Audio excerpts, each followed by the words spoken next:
અથવા તો ગોંડવાના લેન્ડના ભાગરૂપે દક્ષિણ ભારતમાં ચોક્કસ પ્રકારની જીવસૃષ્ટિ જોવા મળે છે જે આફ્રિકાના કેટલાક વિસ્તારો સાથે, કિનારાના પ્રદેશો સાથે કે દક્ષિણ અમેરિકાના કેટલાક વિસ્તારો સાથે સમાનતા ધરાવે છે, એકરૂપતા ધરાવે છે. તો મને લાગે છે કે એ સમયે આપણે આજે હિસ્ટોરિકલ જ્યોગ્રાફી છે એ આપણને બાયોજ્યોગ્રાફી છે, હિસ્ટોરિકલ બાયોજ્યોગ્રાફી છે. આપણે જે વાત કરી એનું હું દ્રષ્ટાંત આપું તો ગુજરાત રાજ્યમાં પણ આના આપણને દ્રષ્ટાંતો મળે છે. દાખલા તરીકે રૂખડા નામનું આપણું વૃક્ષ છે, જે પૂર્વ આફ્રિકામાં પણ છે અને આપણે પશ્ચિમ ભારતમાં પણ છે. તો પણ પશ્ચિમ ભારત છોડ્યા પછીનો જે વિસ્તાર છે ત્યાં રૂખડાનો વૃક્ષ જોવા મળતા નથી. એ આપણને બતાવે છે કે ભૂતકાળમાં આપણો પશ્ચિમ કિનારો આફ્રિકાના પૂર્વ કિનારા સાથે સંલગ્ન હતો. પ્રાણીઓમાં પણ આપણે જોઈએ તો ચિંકારા અથવા તો છિકારા ટાઈપના આપણે જે પ્રાણી છે, નાનું મૃગ છે, એ આપણને એવા જ પ્રકારના, એટલે જેને આપણે ઇન્ડિયન ગેઝલ કહીએ છીએ, એવા જ થોમ્સન્સ ગેઝલ આફ્રિકામાં જોવા મળે છે. પરંતુ આ ઇન્ડિયન ગેઝલ છે તે આપણને પશ્ચિમ કિનારામાં મળે છે. આગળ જતાં મેઇનલેન્ડ ઇન્ડિયામાં અથવા તો પૂર્વ ભારતમાં આપણને જોવા મળતા નથી.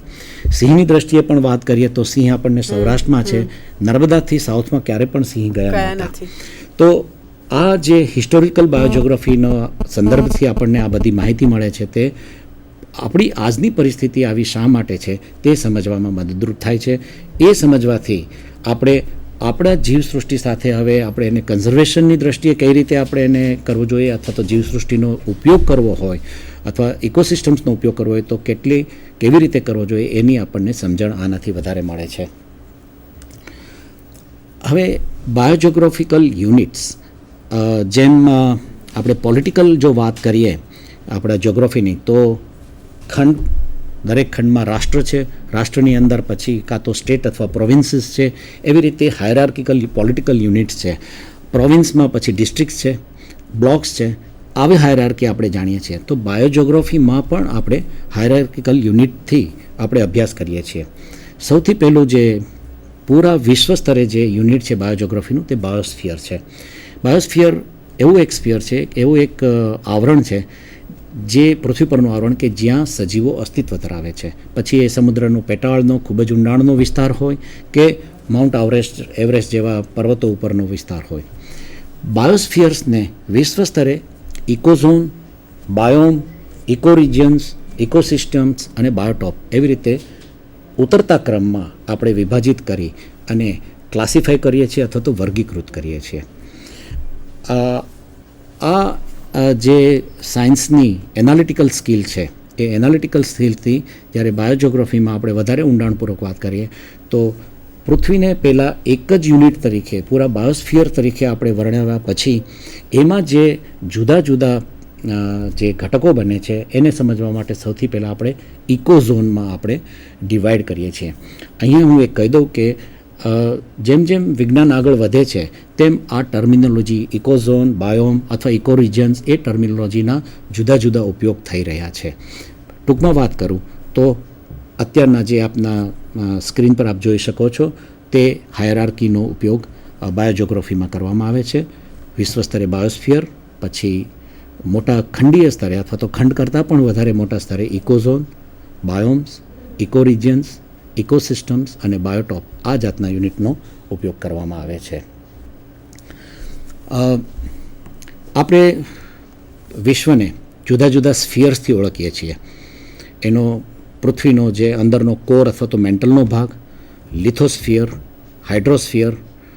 લિથોસ્ફિયર અને હાઇડ્રોસ્ફિયર અને એટમોસ્ફિયર ત્રણેયમાં વહેંચાયેલું અથવા તો ત્રણેય સ્ફિયરનો ઉપયોગ કરતું એવું બાયોસ્ફિયર અને એટમોસ્ફિયરના જુદા જુદા ભાગો.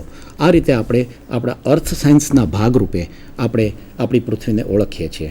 એમાં બાયોસ્ફિયર જે છે તે લિથોસ્ફિયર એટલે કે પૃથ્વીનો જે ખડકાળ વિસ્તાર અથવા તો માટીવાળો વિસ્તાર, ખંડીય વિસ્તાર છે તેના ઉપરના સજીવોની વાત કરે છે. એ પણ બાયોસ્ફિયરનો ભાગ બને છે. હાઇડ્રોસ્ફિયર એટલે કે જળપ્લાવિત વિસ્તારો, સમુદ્ર, દરિયા, નદી, મીઠા પાણીના સરોવર, એ જે હાઇડ્રોસ્ફિયર છે એમાં વસતા સજીવો એ પણ બાયોસ્ફિયરનો ભાગ બને છે. અને એટમોસ્ફિયરમાં પણ જે આપણા સજીવો વસે છે તે પણ બાયોસ્ફિયરનો ભાગ ભજવે છે. આપણા આજના આ કાર્યક્રમ માટે આપણે બાયોસ્ફિયર પૂરતી આપણી વાતને મર્યાદિત રાખીશું. બાયોસ્ફિયર અંગ્રેજીમાં એની ડેફિનેશન વાત કરીએ તો it is the place on earth surface where life dwells. Simple, ખૂબ જ એક સરળ એની પરિભાષા આપવામાં આવી છે કે જ્યાં સજીવ પૃથ્વીના જ્યાં જે ભાગમાં સજીવ વસે છે તે બાયોસ્ફિયરનો ભાગ બને છે. અને biosphere is the global ecological system. અને જ્યારે આપણે ઇકોસિસ્ટમની દ્રષ્ટિએ વાત કરીએ, ઇકોસિસ્ટમ શું છે? ઇકોસિસ્ટમ એક એવી પ્રણાલી છે કે જે પૃથ્વીના પર્યાવરણના અને જૈવિક સંસાધનોના જુદા જુદા ઘટકો એક જગ્યાએ રહેતા હોય અને એકબીજા સાથે એમનો જે રિલેશનશિપ હોય છે તે રિલેશનશિપથી જે બનતી પ્રણાલી છે તે ઇકોસિસ્ટમ બને છે. તો બાયોસ્ફિયરને આપણે જ્યારે આ રીતે જોઈએ તો બાયોસ્ફિયર એક ગ્લોબલ ઇકોલોજીકલ સિસ્ટમ છે. અને એક સંશોધન પ્રમાણે અથવા તો એક સ્કૂલ ઓફ થોટ પ્રમાણે આ જે ગ્લોબલ ઇકોલોજીકલ સિસ્ટમ બને છે, આપ સૌએ કદાચ આ નામ સાંભળ્યું હશે, આપણી પૃથ્વીને ધ ગૈયા કહે છે. એટલે કે આખી પૃથ્વી એક ઓર્ગેનિઝમ છે. પૃથ્વી પણ એક ઓર્ગેનિઝમ, એક જ સિંગલ ઓર્ગેનિઝમ તરીકે કામ કરે છે. તો એ સિંગલ ઓર્ગેનિઝમ કયું છે? તે બાયોસ્ફિયર છે. તો biosphere is the global ecological system integrating all living beings and their relationship, including their interactions with the elements of the lithosphere, hydrosphere and atmosphere, જે મેં ટૂંકમાં અગાઉ ગુજરાતીમાં પણ આપની સમક્ષ પ્રસ્તુત કર્યું. ઇકોઝોન્સ, બાયોસ્ફિયર પછી એને પણ વિભાજિત કરીએ છીએ, વર્ગીકૃત કરીએ છીએ ઇકોઝોનમાં. ઇકોઝોન અથવા તો ક્યારેક મેં અગાઉ વાત કરી તે પ્રમાણે એને ઇકો રિયાલમ પણ કહેવામાં આવે છે, અથવા બાયોજોગ્રાફિકલ રિયાલમ કહેવામાં આવે છે, અથવા તો એને બાયો રિયાલમ પણ કહેવામાં આવે છે. It is the largest scale biogeographic division of the earth's land surface, અથવા તો વોટર સરફેસ પણ હોઈ શકે, based on the historic and evolutionary distribution patterns of plants and animals. આપણે જાણીએ છીએ અને થોડા સમય પહેલાં પણ આપણે વાત કરી કે ઓસ્ટ્રેલિયામાં જુદા જ પ્રકારની જૈવિક સૃષ્ટિ છે. કાંગારૂ ત્યાં થાય છે. ઉદાહરણ તરીકે લો, દ્રષ્ટાંત તરીકે લો, તો આપણે ત્યાં કાંગારૂ પ્રકારના પ્રાણીઓ નથી.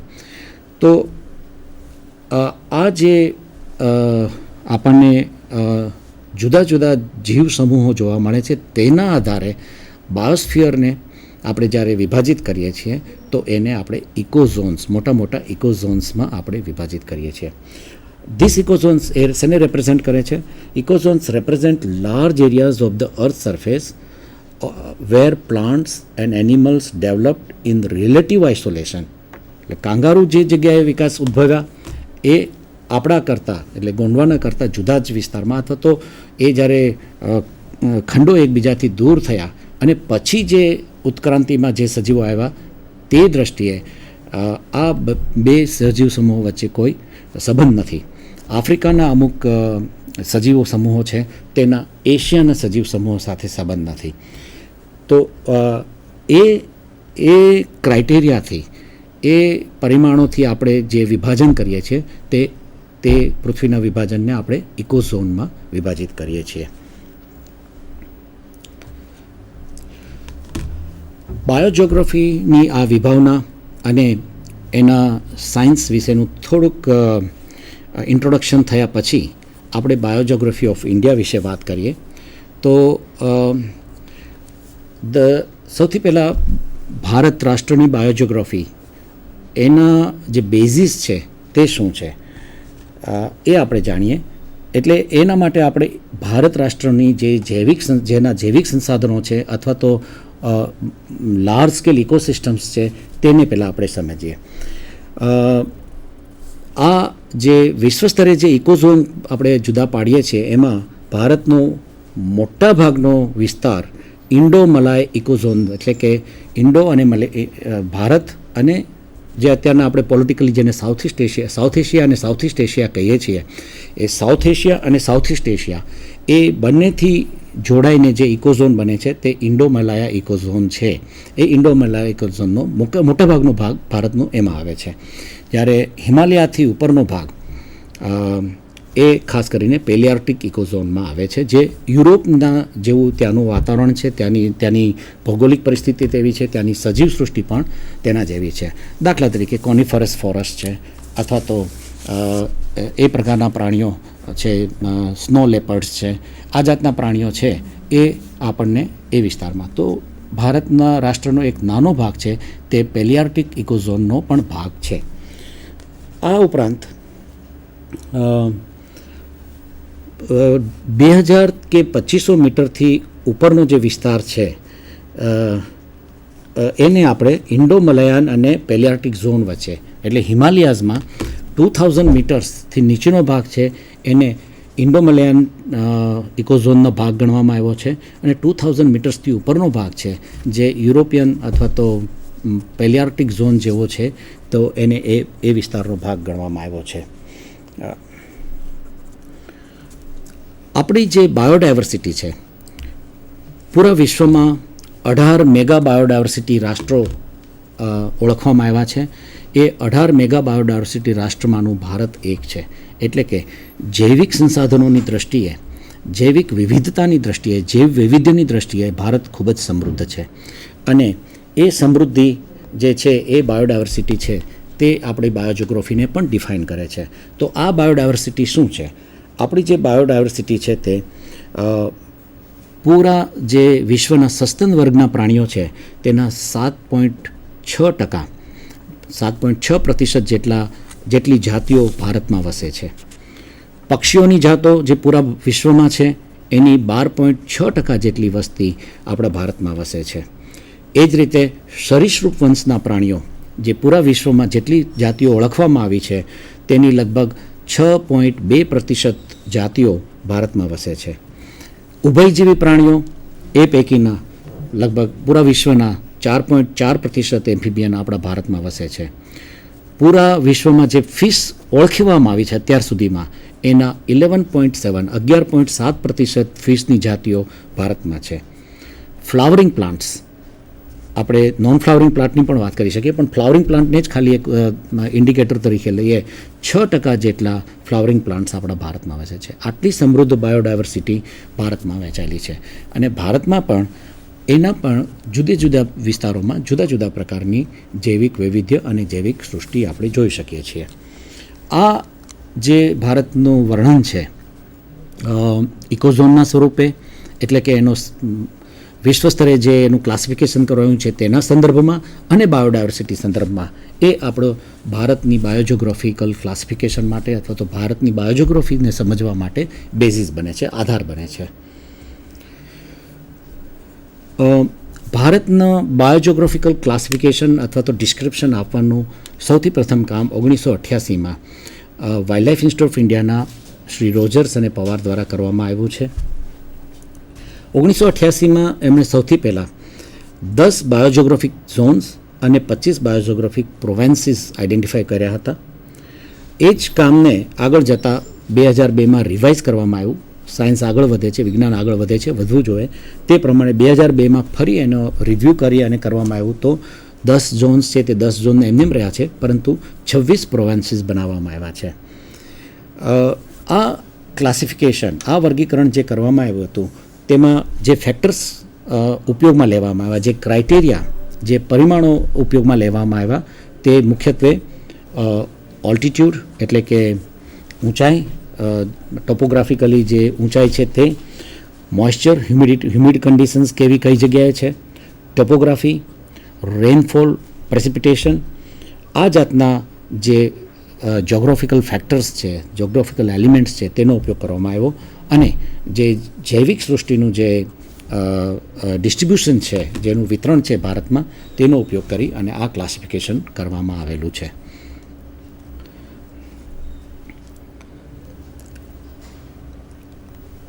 આ ક્લાસિફિકેશન, આ વર્ગીકરણમાં 4 પ્લાનિંગ યુનિટ બનાવવામાં આવ્યા છે. એમાંના જે સૌથી મોટું છે તે બાયોજિયોગ્રાફિક ઝોન, જેની પરિભાષા અથવા તો જેનું વર્ણન કહીએ તો એ છે large distinctive units of similar ecology. જે વિસ્તાર, એવો મોટો વિસ્તાર કે જેમાં સિમિલર ઇકોલોજી છે અને એ બ્રોડ ક્રાઇટેરિયાથી એને ડિફાઇન કરવામાં આવે છે. બાયોમ જે ઇકોસિસ્ટમનો ભાગ છે એનું રિપ્રેઝેન્ટેશન પણ સિમિલર હોય છે. અને કોમ્યુનિટી અને સ્પીસીસ જ્યારે આપણે જુદી જુદી સ્પીસીસને ઇન્ડિવિડ્યુઅલી જ્યારે કરીએ ત્યારે સ્પીસીસ તરીકે વાત કરીએ, પણ જ્યારે સમૂહમાં રહે તો એ આપણે એને કોમ્યુનિટી તરીકે જોઈએ છે તો કોમ્યુનિટીના આધારે પણ આ બાયોજોગ્રાફિક ઝોન ડિસાઇડ કરવામાં આવ્યા છે. એ પછીનો જે એકમ છે તે બાયોટિક પ્રોવેન્સ સેકન્ડરી યુનિટ છે. આ સેકન્ડરી યુનિટ છે એ વિધિન એ ઝોન એટલે કે બાયોજોગ્રાફિક ઝોનનો ભાગ છે અને giving weightage to particular communities separated by dispersal barriers. આપ જાણો છો તે પ્રમાણે ભારતમાં ડિસ્પર્સર બેરિયર કોઈ માઉન્ટેન સિસ્ટમ હોય છે, કોઈ જગ્યાએ રણ હોય છે, કોઈ જગ્યાએ મોટી રિવર સિસ્ટમ હોય છે. તો રિવર સિસ્ટમના બેસિનને લીધે અમુક જાતિ પ્રજાતિ એક બેસિનમાં એક બાજુના બેંક ઉપર રહે જ્યાં બીજા બેંક ઉપર બીજા કાંઠા ઉપર ન હોય.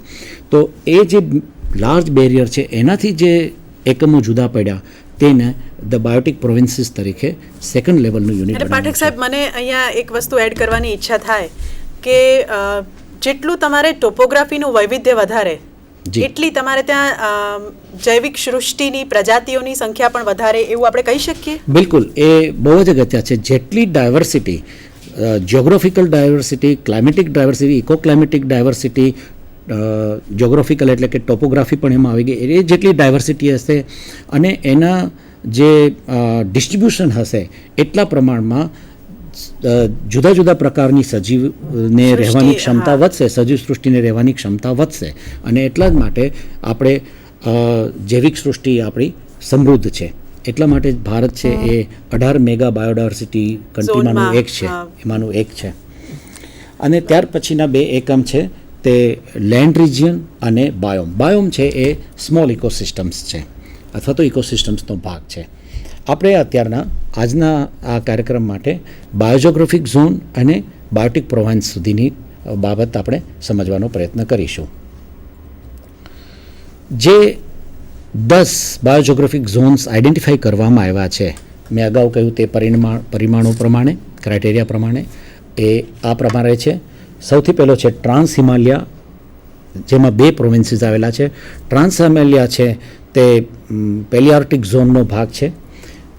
Himalaya with 4 provinces, Indian dessert